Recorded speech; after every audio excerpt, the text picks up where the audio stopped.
contraintes horaires, c'est quoi? Comment? Au niveau contraintes horaires, c'est quoi? Jusqu'à quelle heure? Il n'y a pas de contrainte. Non, non. Ça existe? Tu parles jusqu'à 4 heures. Écoute, tu as 1 heure. Oh, formidable. 1h15. Très bien, largement. Ce que je vais faire, c'est que... Alors, merci René de m'inviter à ton séminaire. Ça fait très longtemps que je ne suis pas venu à la fac. Je ne suis pas venu depuis ma soutenance, je pense. Non, absolument. Non. C'est la dernière fois. Oui, et c'était donc il y a 2 ans. Et du coup, quand René m'a invité à venir présenter ce livre, qui est donc la publication de ma thèse, à Paris 8, dans son séminaire, je me suis demandé ce que j'allais vous dire en fait. Parce que j'ai l'impression d'être très loin de la fac, tout en étant très proche, quelque chose d'un peu étrange. Et du coup, voilà, je me suis dit, est-ce que je viens et puis on fait une discussion? J'avais plutôt envie de ça à l'origine. Voilà, une discussion sur Nietzsche, peut-être un peu à bâton rompu. Il n'y a pas beaucoup de monde, mais parce que tout dans cette période de l'année se délite et on sait, les étudiants en plus, il y a un certain moment, s'il y avait congé, s'il n'y avait pas de congé, c'était continu fini. Mais heureusement que Lionel vidéo de ça et il le transmet sur Dailymotion. Donc il y aura quand même un public, si ce n'est pas exactement celui-ci d'ici, ça sera un public virtuel qui peut s'accroître indéfiniment. Et je m'étais dit l'énorme dans laquelle tu entres, voilà, c'est ce qui va te permettre de diffuser et de faire errer tes voyages métiers. Et je m'étais dit que oui, on pouvait, Nietzsche était un personnage sur lequel on peut parler, voilà, chacun a son Nietzsche, si on peut dire. Je pense que chacun d'entre vous ici, sans forcément avoir lu Nietzsche en tant que tel, a au moins entreaperçu Nietzsche quelque part, chez d'autres, au décours d'une expérience littéraire, artistique, politique, etc. Mais quand même convaincu, alors ça serait mon côté un peu, voilà, la fac, le cours, tout ça, je m'en sens loin, mais en même temps convaincu malgré tout qu'un séminaire et qu'une discussion, même à bâton rompu, nécessite nécessairement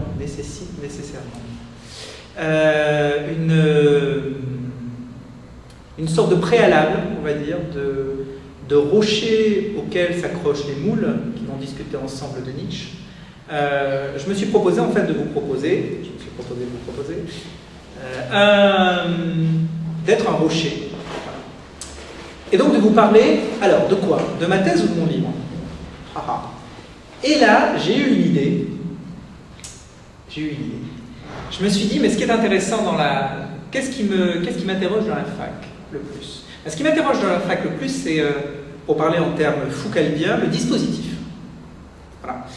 Et que d'une certaine manière, soit on pouvait être dans une sorte de nostalgie d'un dispositif ayant existé, dont les figures seraient Deleuze, par exemple, et son séminaire.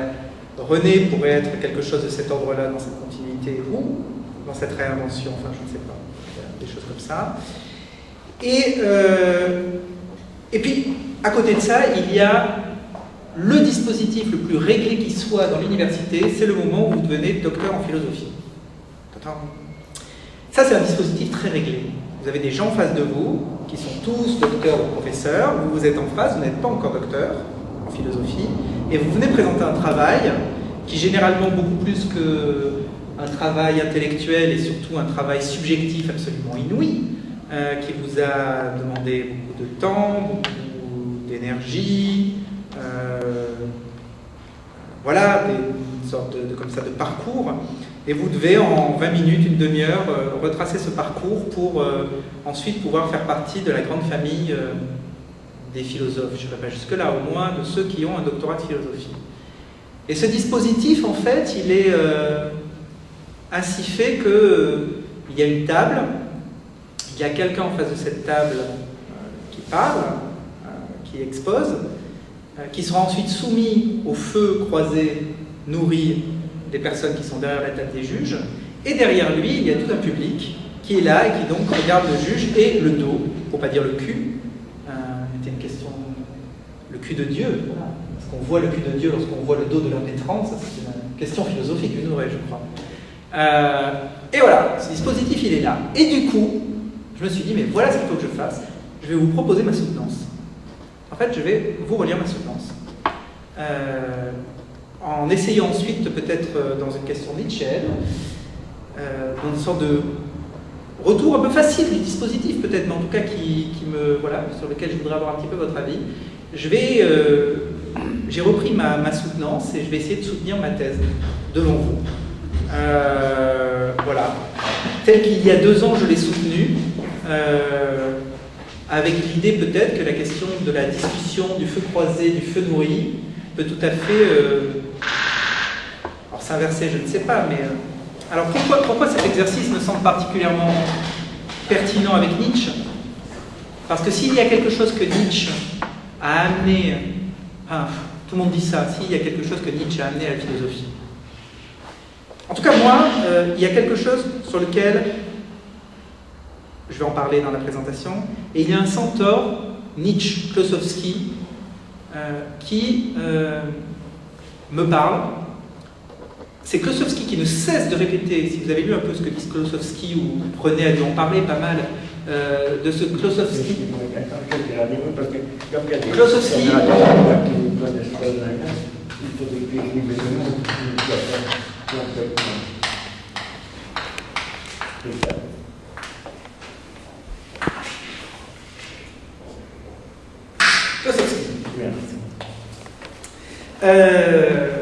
Ce qu'il dit de Nietzsche, une des grandes apportées de Nietzsche, c'est d'avoir saisi, compris, envisagé comme personne qu'il n'y a pas d'arrière-monde. Arrière-monde. Qu'il n'y a pas d'arrière-monde. D'accord ? Là, ça c'est une grande distinction. Klossowski, ça revient souvent, cette idée de la fable. Est-ce que Nietzsche vient opposer la fable au réel et ne pas se tromper pour proposer la fable à la place du réel? Ce qui reviendrait au même que de proposer le réel et la fable. D'accord ? Toujours cette coupure, qui renvoie à un nécessaire arrière-monde, donc à Dieu. Or, quand même, ce que Klossowski tient, c'est cette mort de Dieu. Et cette mort de Dieu, pour lui, c'est quoi? C'est qu'il n'y a pas d'arrière-monde. Dans cette présentation que je vais vous faire, je me demande si le public qui était derrière moi lors de ma soutenance était une sorte d'arrière-monde. Comme une sorte de renversement. Pour le coup, le juge ne devient plus suprême, comme chez Dante. Dante étant, je pense, probablement un des passages subtils du réel et de la fable et du renversement. Ce n'est plus Dieu qui juge, mais ça va être derrière, une sorte de public, qui va juger sans juger, puisqu'il ne donnera pas son avis. C'est pas lui qui va dire si la personne sera docteur. Mais en tout cas, il va être là malgré tout pour juger. Donc aucun pouvoir, aucune force, mais une force de jugement. Ce que Nietzsche appelait, de façon très simple, la démocratie. En l'occurrence, le pouvoir des plus faibles. Qui viennent empêcher au plus fort, le plus fort, de pouvoir exprimer, de pouvoir faire réellement un acte politique. C'est des questions que je laisse très très ouvertes volontairement, mais voilà, peut-être comme des pistes de réflexion sur ce jeu de changement de dispositif. Donc je commence. Donc je suis très honoré de présenter aujourd'hui cette thèse auprès de vous et de me faire l'honneur de faire partir de ce jury qui va juger ce travail.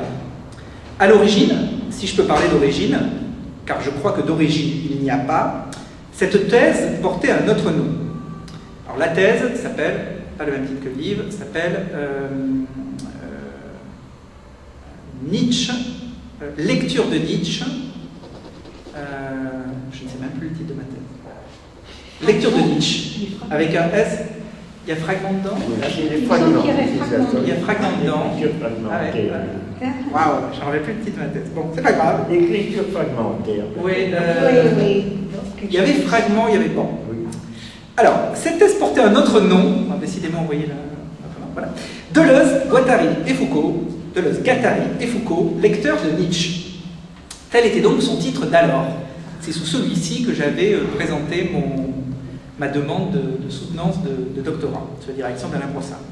Mais comme je commençais à m'intéresser à la lecture de Nietzsche, faite par d'autres, en l'occurrence Deleuze, Guattari et Foucault, je me suis rendu compte que le terme même de lecture et de lecteur n'allait pas s'en poser problème.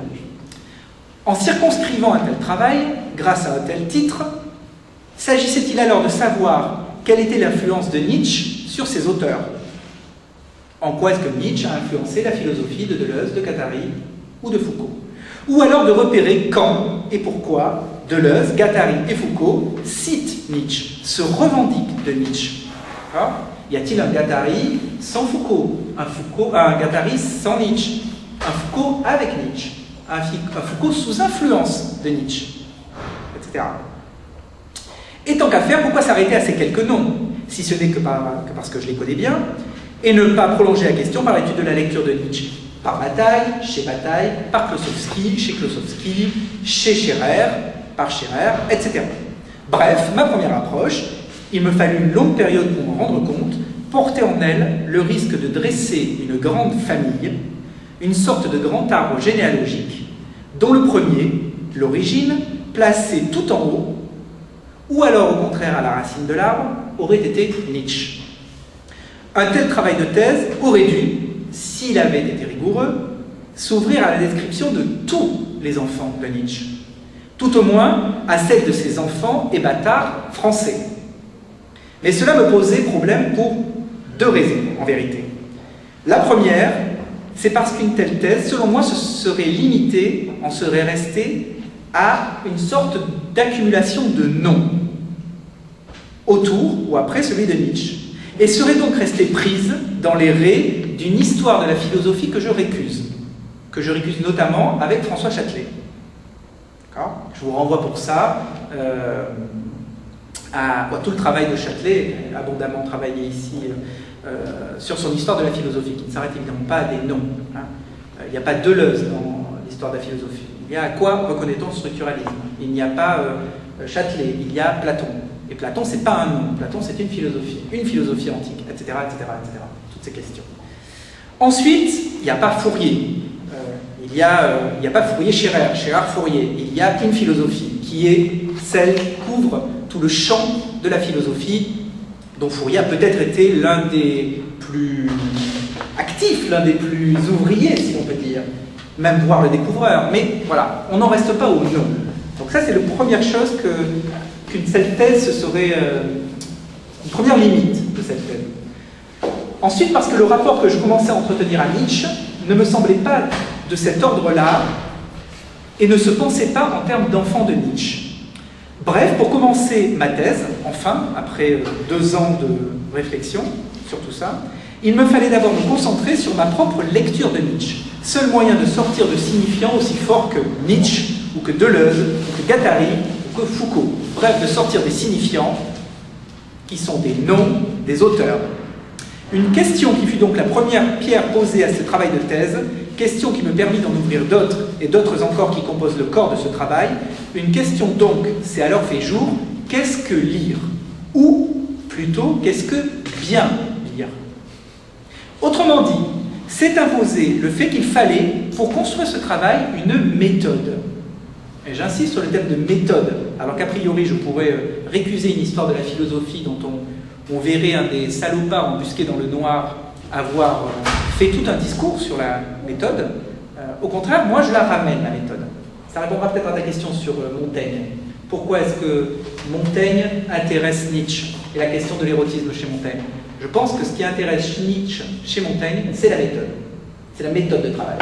C'est la méthode de pensée. Qui peut ouvrir sur des questions érotiques, mais on pourra peut-être en discuter après. Une vidéo de ça, et il le transmet sur Dailymotion. Donc, il y aura quand même un public, si ce n'est pas exactement celui-ci d'ici, ça sera un public virtuel, qui peut s'accroître indéfiniment. Et je m'étais dit... Énorme dans laquelle tu entres, voilà, c'est ce qui va te permettre de diffuser et de faire errer tes voyages métiers. Et je m'étais dit que présenter ce livre, qui est donc la publication de ma thèse, à Paris 8, dans son séminaire, je me suis demandé ce que j'allais vous dire en fait. Parce que j'ai l'impression d'être très loin de la fac, tout en étant très proche, enfin, quelque chose d'un peu étrange. Et du coup, voilà, je me suis dit, contraintes horaires, c'est quoi? Comment? Au niveau contraintes horaires, c'est quoi? Jusqu'à quelle heure? Il n'y a pas de contrainte. Non, non. Ça existe? Tu parles jusqu'à 4 heures. Écoute, tu as 1 heure. Oh, formidable. 1h15. Très bien, largement. Ce que je vais faire, c'est que... Est-ce que je viens et puis on fait une discussion? J'avais plutôt envie de ça à l'origine. Voilà, une discussion sur Nietzsche, peut-être un peu à bâton rompu. Il n'y a pas beaucoup de monde, mais parce que tout dans cette période de l'année se délite et on ne sait pas, les étudiants en plus, à un certain moment, s'il y avait congé, s'il n'y avait pas de congé, c'était continu, fini. Mais heureusement que Lionel. Alors, merci René de m'inviter à ton séminaire. Ça fait très longtemps que je ne suis pas venu à la fac. Je ne suis pas venu depuis ma soutenance, je pense. Non, absolument. Non. C'est la dernière fois. Oui, et c'était donc il y a 2 ans. Et du coup, quand René m'a invité à